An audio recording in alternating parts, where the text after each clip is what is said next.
I'm saying that there are people that were the people that did this to both me and Corey that are still working, they're still out there, and they're some of the richest, most powerful people in this business. And they are And they do not want me saying what I'm saying right now. Are you saying that they're pedophiles? Yes. And that they're still in this business? Yes. That's what, and that's what you were saying in your book. When you talk to, when you talk to and parents, they don't want me here right now. Trust Corey, me. They want me dead. There are a lot of parents out here who want to put their kids in this business. Their kids are cute, they're great actors. Da, da, da. What would you say to a parent who just has the best of intentions, who's coming here with their child? If you're saying that there's a lot of predators in this industry. It's a many-feathered bird.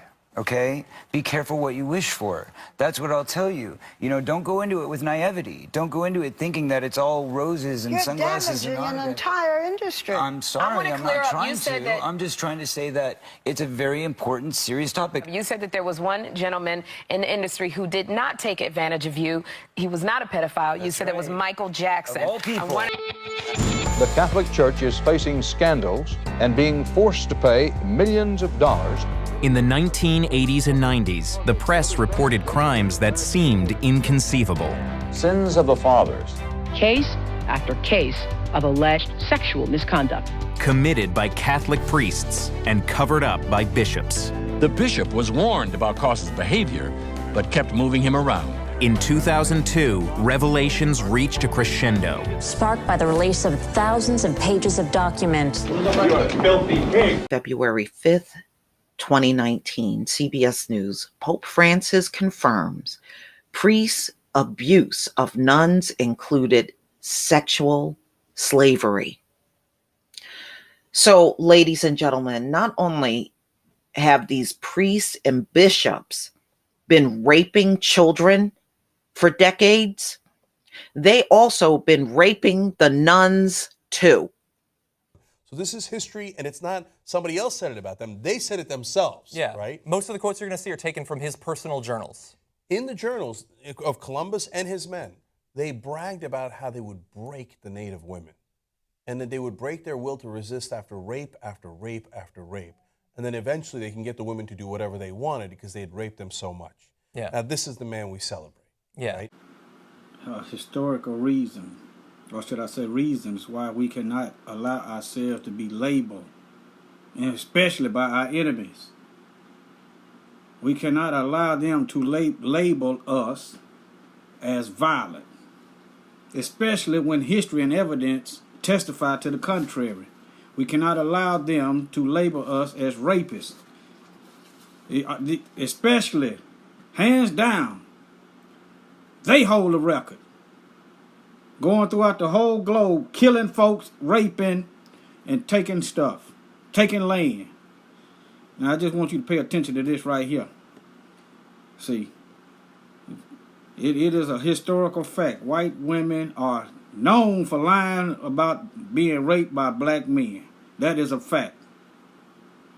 Because of these lies, we've had thousands of people lynched.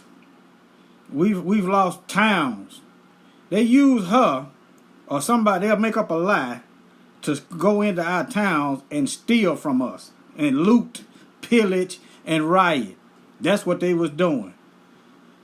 And don't think for a minute that you don't have female clans that are part of the Klan.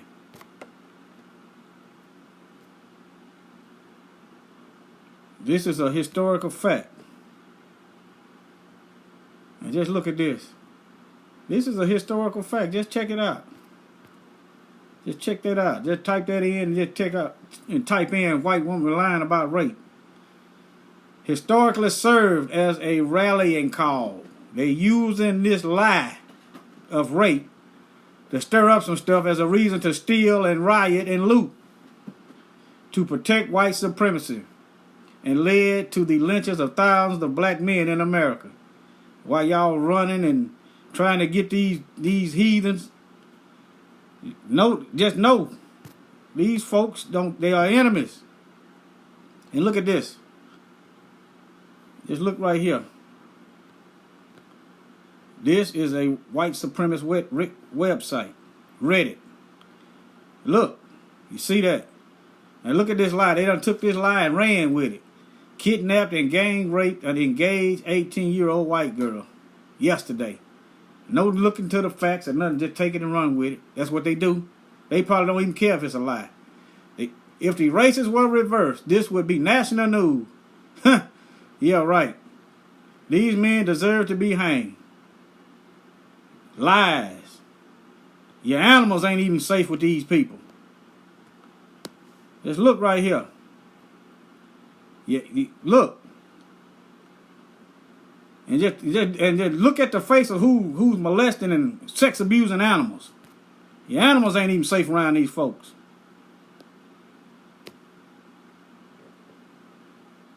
Some of y'all need to learn this. These are women right here. A friendly reminder that the white female has been just as much an enemy of our people as the white male. In fact, many lynchings started with a white female lying about being raped by a black man or even a black boy. White women are dangerous. Margaret Sanger did one of her speeches in front of a crowd of white KKK women. The founder of Planned Parenthood. Show you something else right quick. This woman right here lied on Emmett Till. Said he whistled at her. They don't care nothing about no truth. They just use an excuse. She said Emmett Till whistled at her and then come back and denied the story and said she made it up and still walking around free today. Emmett Till dead. Nobody's charged with anything. And she's still walking around free. Peep the plot. Now, how quickly we forget about Jerry Lee Lewis. How quickly we forget about him. And Elvis. Just check it out.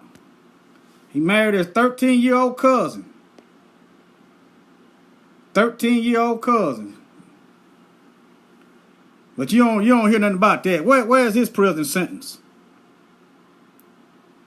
They went back and got Bill Cosby. Let's see them go back and get him. You see the hypocrisy? They are strategically attacking black men with money. Strategically. Look at all the black men that get old. They broke or their money go to some white people. Look at Michael Jackson. Look at Prince. Look at James Brown. Look at Gary Coleman. Where did their wealth go? Who has it? Think about that when they send these white women at you. What about Elvis? What about him?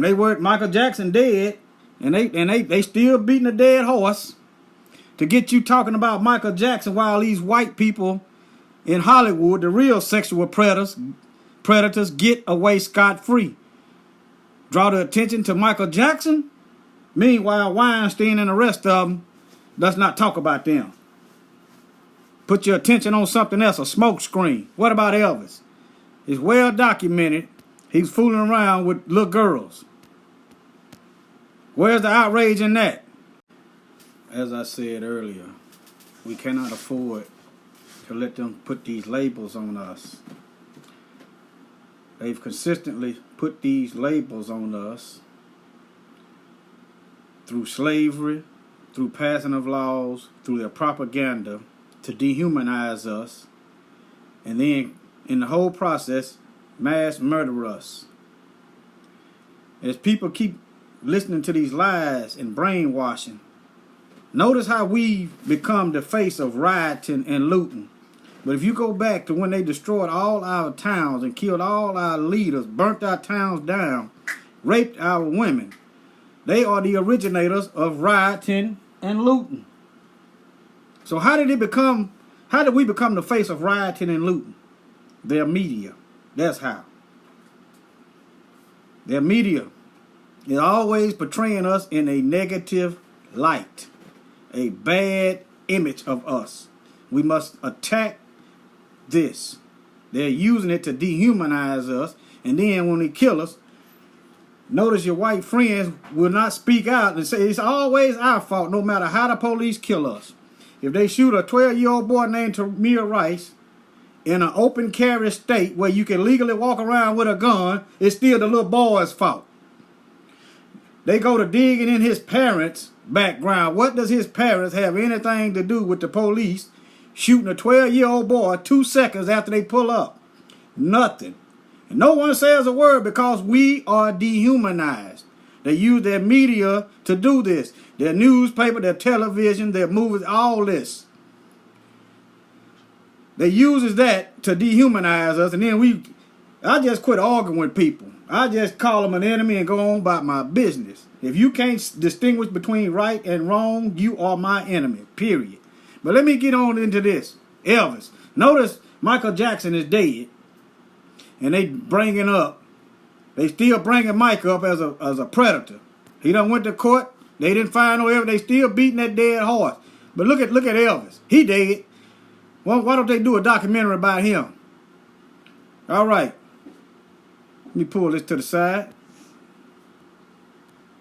This is the bottom half of that picture. As you can tell, that's the bottom half. Let me read this. Never lonesome, the king lapped up attention from his young female fans, and you can tell they young too. This is one lady. She's about 18. She was wondering why he wasn't paying her no attention. This is why. Most famously, there was his future wife Priscilla Beaulieu, who was just 14, 10 years his junior when they met in September '59. And their relationship was sexual from the start. Child molester. Their relationship was portrayed as a sweet and innocent triumph of love across the age divide. But let it be a black man. It was just one of Presley's many unsettling liaisons with minors. In other words, he had a habit of sleeping with young girls. This is what he went after.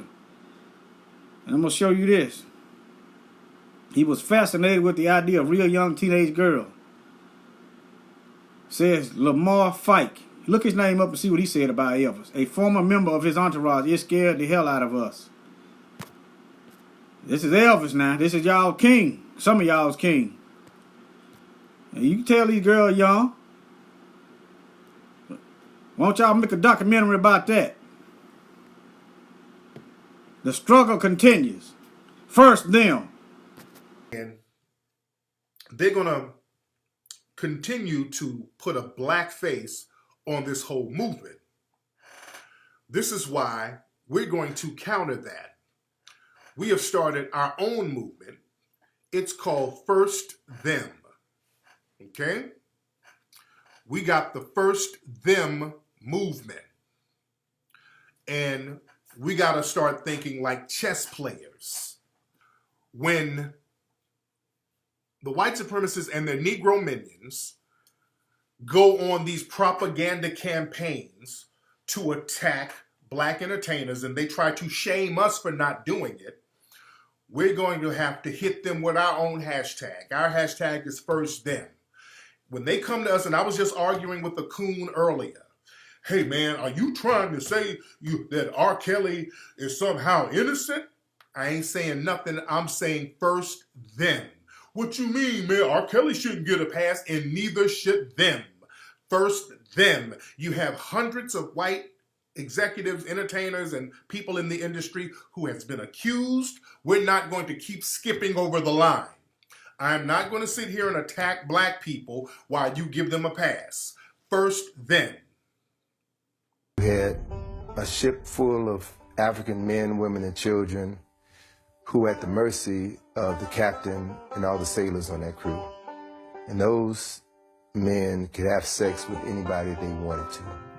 The women, the children, and the men. You had to see 3 months tied down with these white men.